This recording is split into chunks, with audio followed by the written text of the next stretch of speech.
अशा पद्धतीची महामानव डॉक्टर बाबासाहेब आंबेडकर यांच्यावर आधारित ही पहिलीच कलाकृती आहे. शिक्षण हे एकच शस्त्र, हाती धरून मानव कुठल्याही संकटावर मात करू शकतो हा विश्वास डॉक्टर बाबासाहेब आंबेडकर यांनी आपल्याला सर्वांना दिला. स्वाभिमान दिला, जगण्यासाठीचा मार्ग दाखवला, समतेचा विश्वास दिला आणि या आधुनिक भारताची पायाभरणी ज्या संविधानावर झाली त्या संविधानाचे शिल्पकार ठरलेले महामानव डॉक्टर बाबासाहेब आंबेडकर त्यांच्या आयुष्यातील प्रत्येक अध्याय, प्रत्येक पर्व हे तेजपुंज आहेत. त्या तेजस्वी महामानवाची ही यशोगाथा आज आपल्यापर्यंत ड्रोनच्या माध्यमातून आगळ्या वेगळ्या पद्धतीने पोहोचते आहे.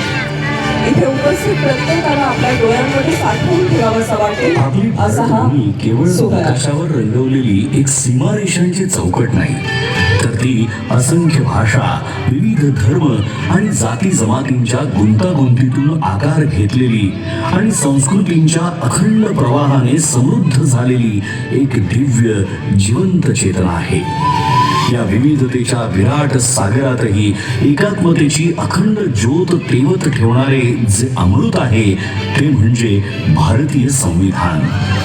या संविधानाचे शिल्पकार म्हणजे डॉक्टर बाबासाहेब आंबेडकर, एक असा महामानव ज्यांच्या विचारांची उंची हिमालया एवढी भव्य, ज्यांच्या संघर्षाची गाथा समुद्रा एवढी अथांग आणि ज्यांच्या कार्याची किमया आकाशा एवढी व्यापक आहे.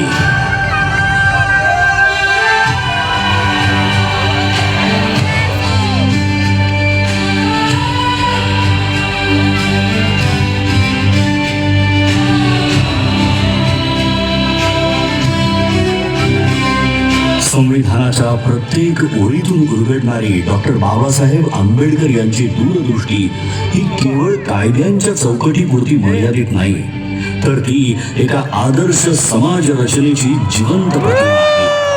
न्याय, स्वातंत्र्य, समता आणि बंधुत्व या मूल्यांच्या आधारावर त्यांनी असा भारत घडवण्याचा ध्यास घेतला जिथे प्रत्येक नागरिकाला आपलं अस्तित्व अभिमानाने जगता येईल.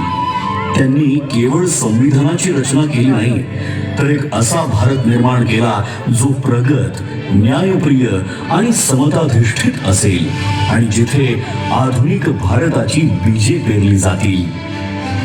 ज्या महामानवाने देशाच्या उज्ज्वल भविष्याची भक्कम पायाभरणी केली त्या डॉक्टर बाबासाहेब आंबेडकर यांचं बालपण मात्र अत्यंत कठीण, वेदनांनी आणि अपमानाने भरलेलं होतं.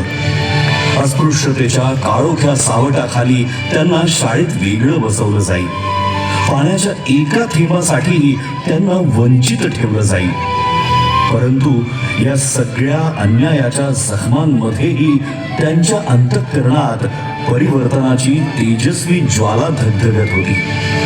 त्यांना ज्ञात झालं होतं की शिक्षण हेच ते शस्त्र आहे जे अज्ञानाच्या अंधाराला चिरून टाकतं आणि माणसाला स्वाभिमानाने जगण्याची ताकद देतं. या जिद्दीच्या जोरावर ज्ञानाचा अखंड प्रवास सुरू झाला. मुंबईच्या शाळांपासून ते कोलंबिया युनिव्हर्सिटी, ग्रेज इन आणि लंडन स्कूल ऑफ इकॉनॉमिक्स या जागतिक दर्जाच्या संस्थांपर्यंत त्यांनी डबल डॉक्टरेट आणि बॅरिस्टर ॲट लॉ या उच्चतम पदव्या संपादन करून ज्ञानाच्या आकाशाला गवसणी घातली. त्या काळात इतक्या उच्च शिक्षणाची किमया साधणारे ते एकमेव भारतीय ठरले. आपल्या विलक्षण बुद्धिमत्तेच्या जोरावर परदेशात सन्मानाने आयुष्य जगण्याची संधी असतानाही डॉक्टर बाबासाहेब आंबेडकरांनी मातृभूमीची निवड केली. मात्र भारतात परतल्यावर त्यांना जातीच्या कारणामुळे बडोद्यामध्ये राहण्यासाठी छप्परही नाकारलं गेलं. पण अपमानापुढे झुकण्याऐवजी त्यांनी संघर्षाचा मार्ग निवडला. त्यांच्या कार्याची दखल घेत छत्रपती शाहू महाराजांनी 1920 साली त्यांना नव्या